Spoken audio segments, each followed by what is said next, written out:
Hey everyone, welcome back to LightHearted. I'm Britton. And I'm Rachel. Today we're talking about something that sounds scary but is so important. We're talking about growth and why it feels so uncomfortable. So whether you are starting a new job, you're stepping out of your comfort zone, or even just trying to break a habit, growth never feels easy. But guess what? That discomfort is actually a really good sign.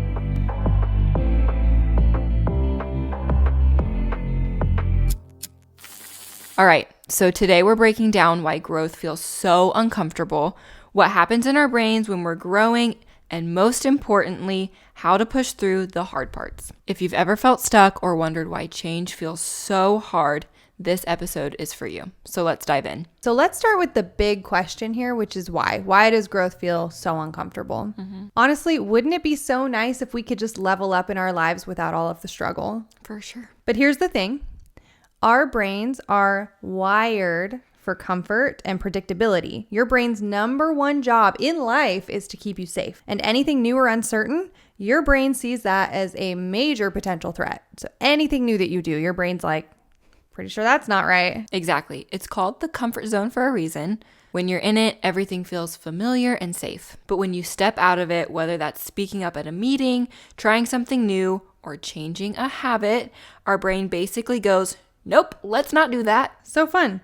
Not fun. So whenever you do these things, that triggers a part of your brain called the amygdala. This is the part of your brain that's responsible for processing fear and anxiety. Studies show that when we step into something new, our brains release stress hormones because we perceive it as a risk, even if it's actually good for us. So if you've ever felt weirdly anxious about doing something new, that's not just in your head. It's literally your brain trying to protect you. But here's the cool part. Our brains are actually designed to adapt. All right, so we're getting scientific here, and I love it. There's something called neuroplasticity, which means our brains are constantly rewiring and reforming new connections. It's so cool. So every time we push through discomfort, we're literally rewiring our brains to handle change better. So we know why growth is uncomfortable, scientifically, of course. But let's talk about how that discomfort can actually help us. Because if you think about it, every big thing you've ever learned, walking, talking, or riding a bike, they all felt really hard at first. But if you had given up just because it was uncomfortable, you'd still be crawling around today. Quite literally. Wouldn't that be a life?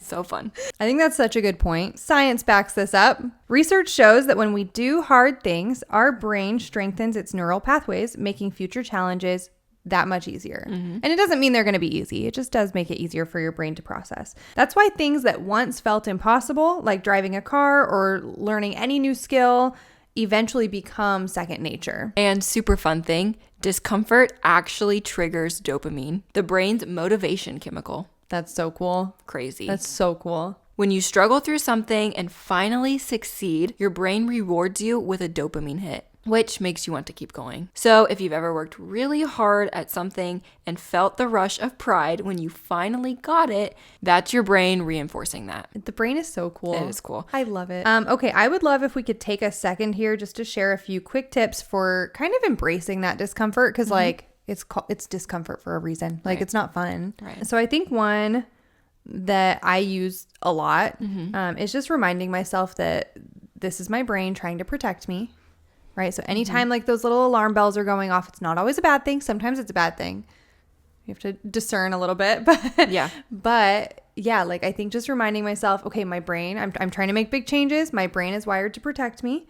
So when you feel fear or doubt, recognize it as your brain being cautious. It's not a sign that you need to stop. It's not a sign that you need to just move on with your life. Right. I think a good tip is to use the idea of a stretch zone. I've been working on this and it is not fun always, but it really does make progress and help you out in the long run. So you don't have to leap into panic mode, just stretch slightly past your comfort zone each time. So figure out what your stretch zone is, figure out your comfort zone, and then figure out what your stretch zone is. Because so often, like I used to do this all the time and still do sometimes, I'm like, nope, that's scary. I don't want to do it. And I leap into full panic mode and I'm like, nope, we're not doing it. And just completely ignore it, or you have to do it and you can do it panicked, which just isn't great either. So if you can just find that bit of like where you're uncomfortable enough, but not so much that you're like gonna throw up, you know what I mean? 100%. And just slightly build to that, I think that is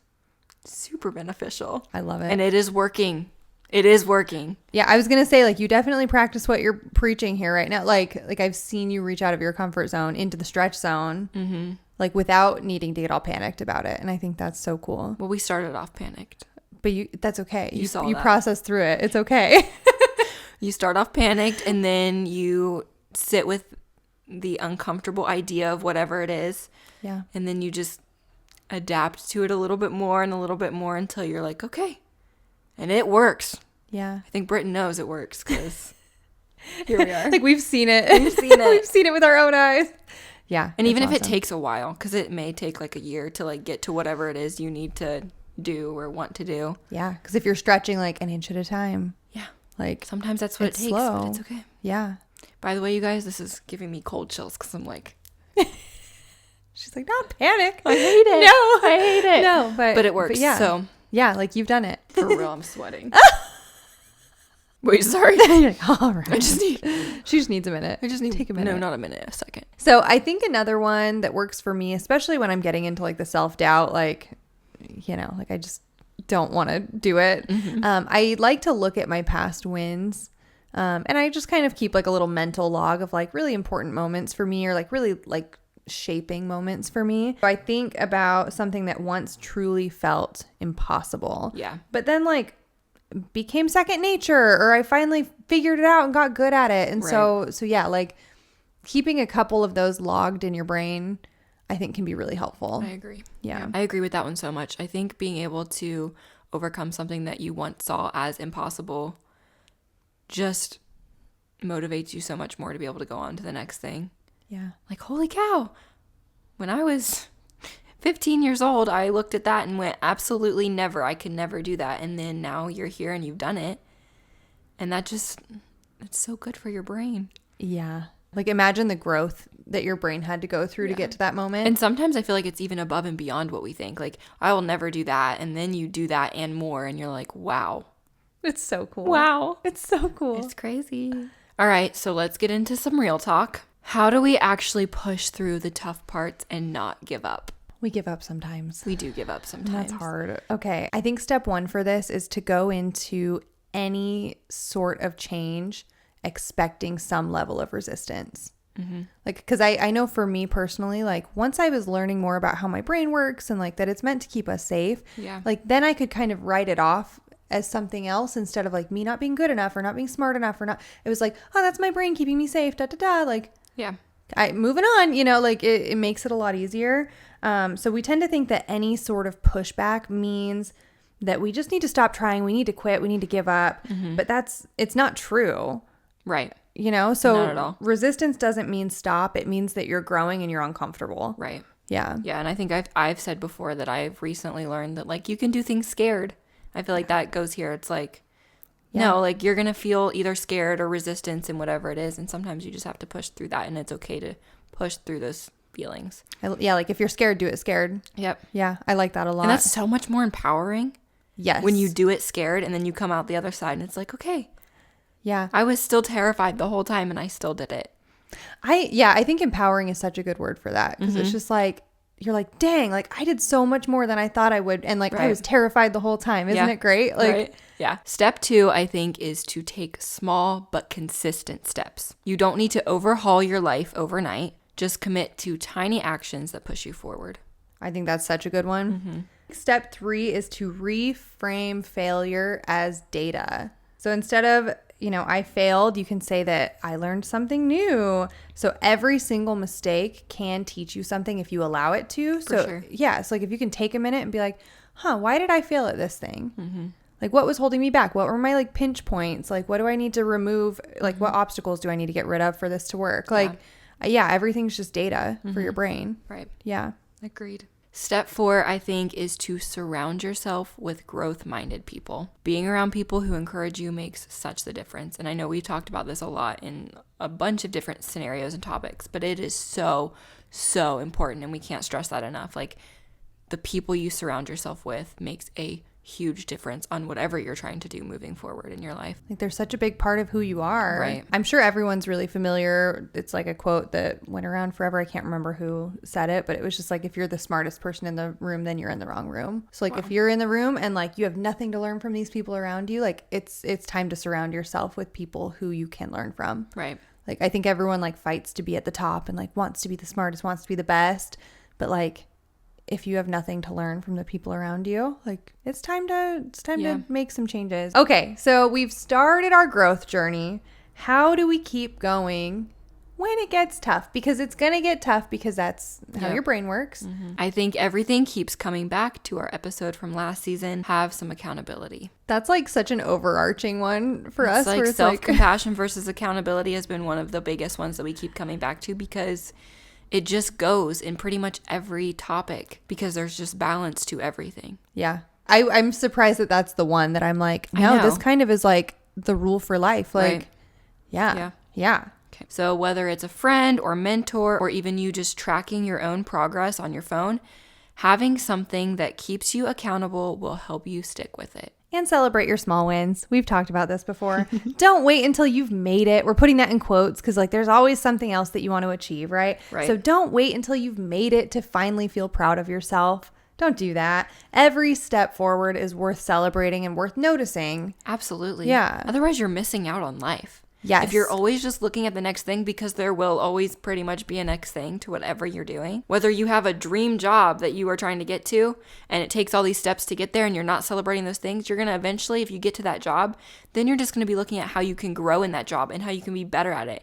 And you're not celebrating the steps to get there. And that's where you feel the most joy and fulfillment in life, is like just... It's in the journey. It's in the journey. Yeah. Like that's what it's about, you guys. Find joy in the journey.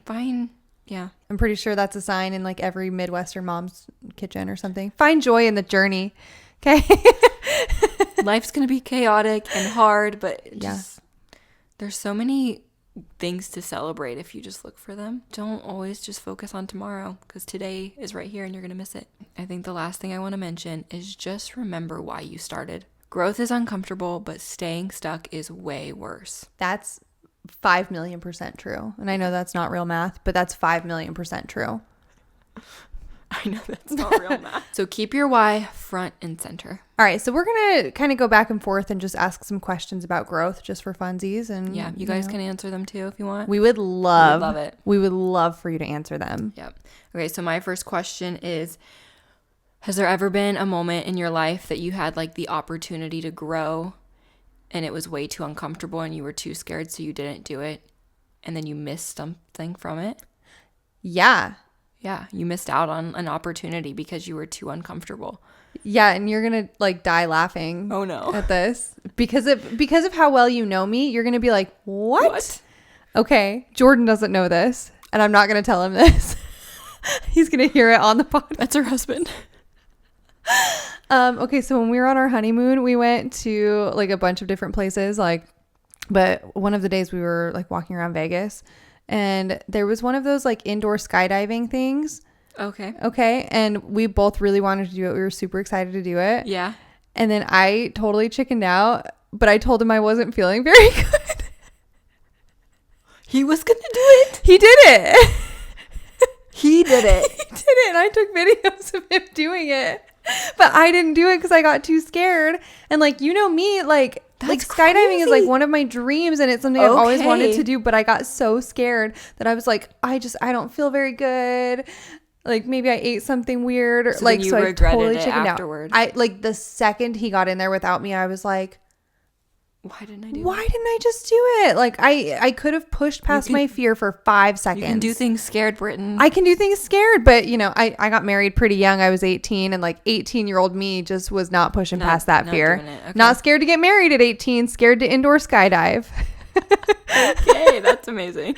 What about you though? Can you think of something specific that you're like, oh man, like I really missed out then? I'm sure I've had moments like that. There's nothing like coming to mind like specific right now that I can think of, but I'm sure there have been a lot of missed opportunities on my part because I'm a scaredy cat. So I will say I do get really upset with myself when I miss an opportunity to talk to someone or like share something with someone, because I'm just so like, I don't like talking to people. I get uncomfortable and I get nervous, and I don't want to sound dumb. So I just choose not to say anything or give my opinion on something that I probably have really good ideas on, but I just don't want to sound dumb. So I just choose not to talk. And then later I'm like, man, that would have been really good. Or someone else will say it like way after I thought of it. And I'm like, well, that was a good idea. I should have just said it. That's like, it's kind of a crappy feeling. It's like the speaking up in meetings idea where you're like, I could have just totally improved things for everybody. You're like, I have this great idea that I want to share. It's so scary though. Cause I don't think, like, I think a lot of people don't speak up because they don't want to feel like the dumb one in the room. Yeah. And that kind of sucks. Yeah. Like, what's going to happen? The worst that they're going to say most likely is, we're probably not going to do that, or that's not the best idea, or we have better plans or whatever. And yeah. Or like, that doesn't quite fit here. Yeah. Like, okay. Like, okay, cool. Like, you get to be embarrassed for like 5 seconds. I wish I would have just been a little more silly too. Yeah. When I was a teenager, like in youth group especially, I was so scared of getting in trouble. Like, I don't think I ever got in trouble at all because I just... That's impressive. So, like, I missed out on actually doing things because even if it wasn't bad, I was just scared of, like, someone being like, hey, don't do that. Because that would have destroyed me as a person. I would have been like, no, I wouldn't have been able to handle it. My heart would have just been destroyed. So... You're like, I'll just be good. Just be good. I won't do anything. Oh, I think that's actually really good advice too, is like, it's okay to like, to be yourself and like lean into the weirdness a little bit. Yeah. And like, cause the worst that would have happened is they would have been like, can you like tone it down a little bit? Thanks. Right. And that wouldn't have been that bad. Yeah. But my little teenage heart would have been destroyed. Hurt your feelings. Yeah. I would have been so sad. So in your life, you've grown a lot. How do you differentiate between like discomfort that you need to push through because it's going to grow you as a person, or like those red flags that are like I should not be doing this? Yeah. What do you use in your life? That's a hard one because there's no way for me to like fully express this because I feel like you kind of just know. Do you have advice for that? I'm like trying to think. I mean, we'll get real scriptural here for a second. I was going to say everything good's from God. So like if you're having like really good ideas that like would grow you in good ways. Right. I feel like I don't have advice for this one because you just kind of know. And for me, it's mostly like a spirit thing. It's a God thing. So a lot of prayer. I think that's the biggest thing for me. It's just like, okay, is this supposed to be or not? Is this the right thing or not? And it's just like, all of it is terrifying. Mm-hmm. And deep down, like I feel the like, holy cow, this is terrifying. But I'm still willing to do it. And like, that's not like me. I don't know. Just something about being able to be like, yeah, I'm scared. And that's okay. Like, that's fine. Because this is worth it. It is hard to like differentiate though. So I love that. So if you guys have tips for that, I would love to hear it. Help us out. Prayer. That's my biggest one. I agree. Like you need to be led by something in your life. All right. I have one more question. Do you have an experience where growth didn't go as planned? So you faced the fear or whatever, and you went for the growth, and it just either backfired or just didn't go the way you thought it would go. I feel like my life is all over the board. All right. So another thing I like to do is snowboard. Okay. And I was, so snowboard is here. Mm-hmm. If you're watching on YouTube, this is going to be a lot more fun for you right now. Okay. So snowboard is here. When you're going heel side, you know, like you're like leaning into your heels. Okay. And then you go toe side, you lean to your toes. So I was really good at heel side. I was terrified to do toe side. Okay. And so I finally like got the courage to try toe side, and I was going down the mountain and I was like, I'm going to do it. So I transferred from heel side to toe side, and I had a helmet on. I always wore a helmet snowboarding. Okay. This is like always wear a helmet. I swear by it. Okay. So I transferred to toe side, and then the back edge of my board caught some ice and just flipped me backward, like on my head, got a concussion, like horrible, the whole shebang, like lost memories from things, like, oh no. Did you know this? No. Have I told you this? No. Like the back of my helmet, like the foam in it was just fully compressed, like could have died that day probably. If I didn't have a helmet on, I guarantee like I would not be the person I am right now. And so it was like this moment where I like wanted to grow and like become better at a skill, and then like failed. And so I was really thankful because the next year I was like, I'm usually pretty determined to like get back up and try again. I would never go snowboarding again. Like, so I couldn't try again that year. Right. And so the next year, one of my guy friends was just like, I will help you with toe side. And so like he's sitting there like just holding onto my gloves while I'm like trying to go toe side, and like he's like trying to keep me stable. And I was like so thankful that somebody else could come and teach me how to grow instead of me just figuring it out. Okay, so that's a really good point though, because sometimes we want to grow, but maybe we don't know how, because it's like we need a mentor or something. We need a mentor or someone. So yeah, that's really good advice. Yeah. So thank goodness for him. I don't know if I would have gone again like that soon. I was gonna say I would have been like, nope, never again. Yeah. So that like was something that like could have changed my life forever. I did not learn how to go toe side by myself. I didn't. Yeah. But yeah, like I got to have a mentor the next year, and then like I got back up, which I think matters more than anything. Do you have any that come to your mind? I love rides. Love them. Like put me on pretty much any roller coaster, anything. However, a couple years ago I went to Disney for my birthday, and my sister-in-law was like, let's ride Mission Space. And I was like, okay. And I was honestly nervous about it because I knew there was G-forces and we were going to do the harder version. And like, I don't typically get nervous with rides for the most part, but I was like, it's like claustrophobic. Like, I don't love the idea of it, but like, it's okay. I'll do it. Cause like, it's so a ride. So I was like, we're going to do it. We're going to be awesome. And I threw up immediately after, and I was so sick for like 4 hours. I didn't feel normal the rest of the day, but I was sick for like 4 hours on my first day at Disney for my birthday. We had to go back to the hotel and sleep. Like, it was bad. And I was like, okay, well, you tried something new. But you know what? I learned my lesson. Yeah. We don't ride Mission Space anymore. Think down with Mission Space. Yeah, and doing like the hard side. Apparently it's common knowledge that Mission Space makes you sick, but like I didn't know, and my sister-in-law didn't know. So well, that's why we avoided it this last time. That's why we didn't ride it. We did not ride it. See, and now I know. And you got to teach someone else about it. This is good. So I don't like throwing up. Sometimes your bravery backfires a little bit, but you know what? You'll learn something in the process. So yeah, you collected some data. It's okay. That's what it is. You collected data. My biggest fear, though, this kind of goes with this, but it's not anything that's happened to me. I'm like, okay, I want to be brave and all these things. And I'm like, what if I like need surgery or something and I like get really brave and I'm like, I'm just going to do it scared. And then like I die or something. Or like I end up like.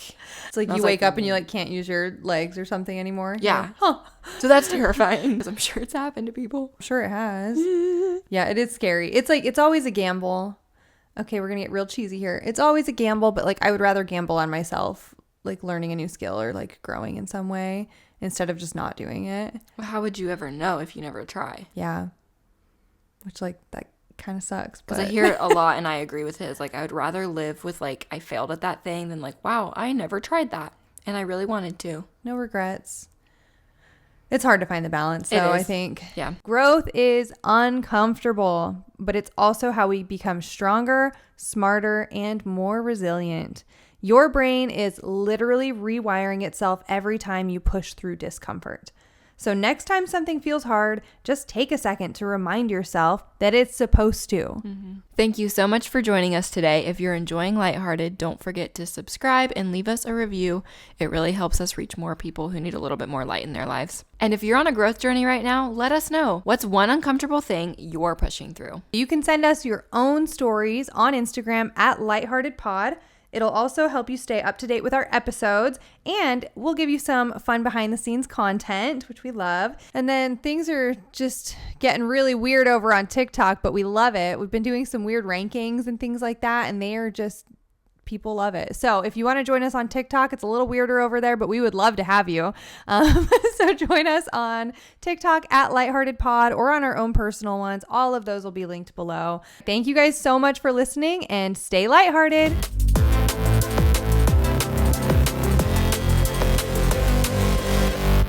This podcast was recorded on Buzzsprout in West Virginia.